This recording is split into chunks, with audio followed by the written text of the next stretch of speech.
em luta contra o orgulho, o julgamento, a crítica, a preguiça, mas em muitas vitórias. Eu me chamo Denise.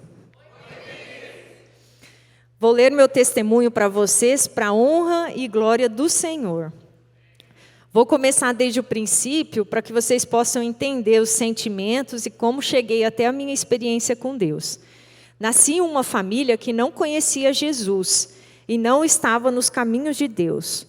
Minha mãe e meu pai não eram casados e meu pai tinha outra família. Mas como diz a palavra de Deus no Salmo 139:16, os teus olhos viram o meu embrião. Todos os dias determinados para mim foram escritos no teu livro, antes de qualquer deles existir. E agora lendo novamente o 40 dias com propósito, uma vida com propósito, eu também encontrei outro versículo, da semana passada. Eu sou o seu Criador. Você estava sob meus cuidados mesmo antes de nascer. Isaías 44:2. Deus já me conhecia e tinha um propósito para mim.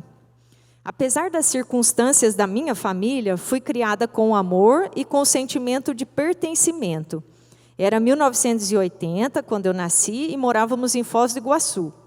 Quando eu tinha 5 anos, meu pai decidiu ir trabalhar no Mato Grosso do Sul. Ele era caminhoneiro. Nos mudamos para lá. Moramos em muitos lares e passamos muitas dificuldades.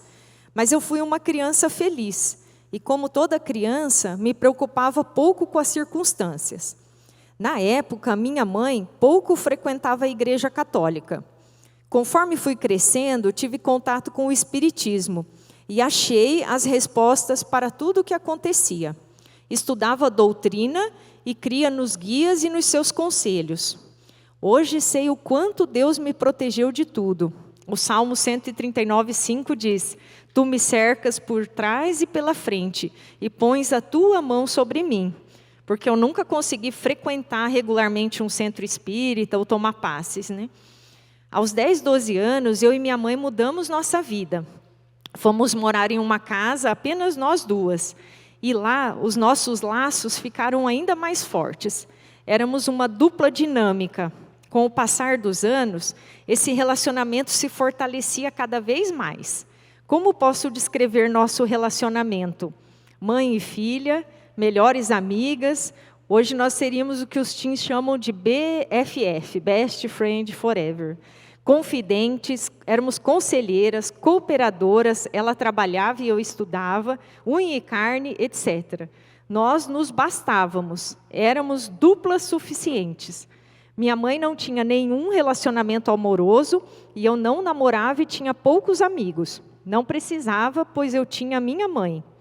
E assim a dupla continuou. Meu pai, eu o via mais ou menos 3 vezes por ano.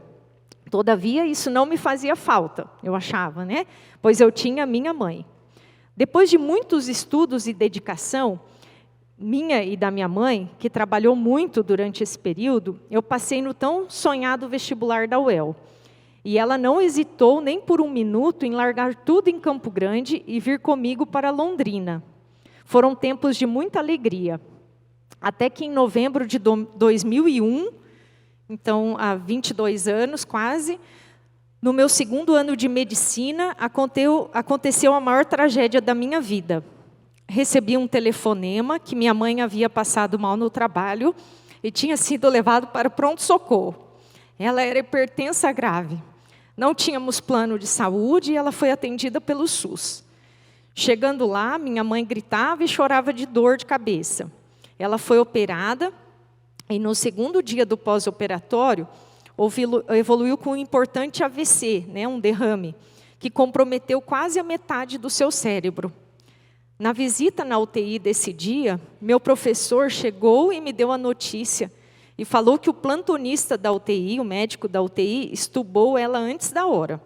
Em outras palavras, que ele tinha errado. Eu estava em estado de choque e ignorei o que ele disse. A mãe ficou mais 30 dias internada e então veio para casa.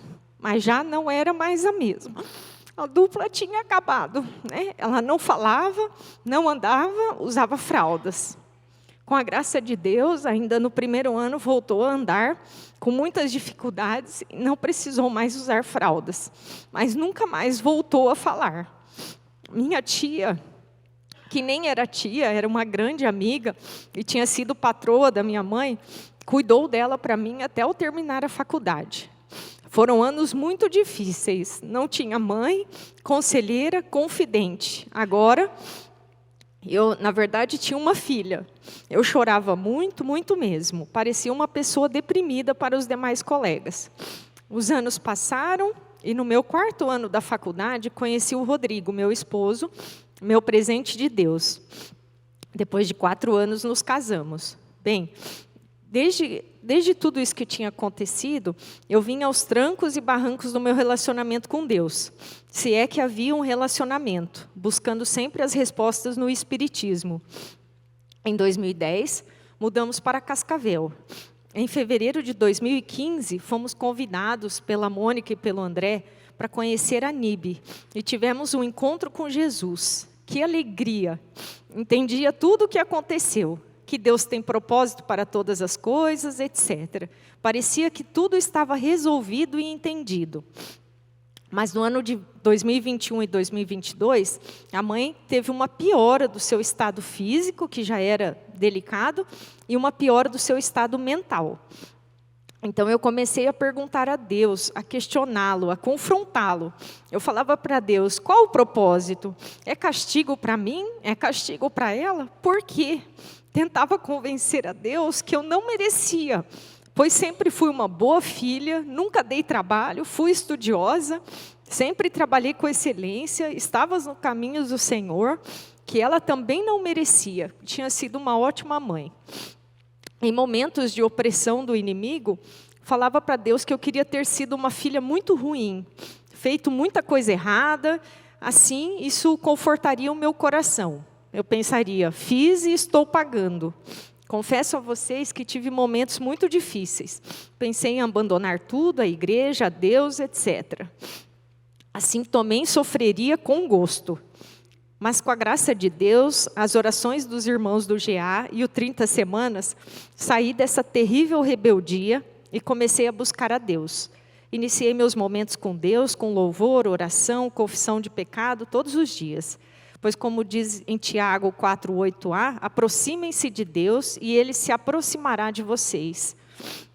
Jesus nos disse, peçam e será dado, busquem e encontrarão, batam e a porta será aberta. Pois todo aquele que pede recebe, o que busca encontra, e aquele que bate, a porta será aberta. Mateus 7:7-8. Então, nesses momentos a só com Deus, eu mudei. Oi? Obrigada. Então, nesses momentos a sós com Deus, eu comecei a mudar o meu... Antes de confrontar a Deus, perguntar, eu comecei a mudar o meu pedido. Eu comecei a pedir para Deus me mostrar um lampejo, uma rápida visão, 1 minuto de entendimento do porquê tudo isso tinha acontecido. Que Ele só me mostrasse, e eu entenderia e eu aceitaria tudo, né? Até falava para o Rodrigo e para os amigos como eu queria que Deus fizesse. Mas os planos de Deus são maiores que os meus e melhores. Em Jeremias 29:11, porque sou eu que conheço os planos que tenho para vocês, diz o Senhor. Então veio o seminário de sexualidade de 2022, ano passado. Tinha 30 semanas também, né, que eu fazia. Pensei, vou fazer o seminário, pois não sei os desafios que eu terei que enfrentar nessa área e para ajudar as pessoas. O inimigo fez tudo o que podia para eu não ir, inclusive fiquei muito doente. Mas Deus me fez forte e eu vim. Nunca percam as oportunidades que Deus oferece. Não permitam que o diabo roube isso de vocês. O dia passou, foi muito aprendizado. No intervalo eu encontrei uma amiga, nós oramos, choramos no corredor durante o seminário. Então começou a última parte do seminário, sobre abuso sexual na infância. Histórias muito tristes e inacreditáveis, até onde a maldade humana pode chegar.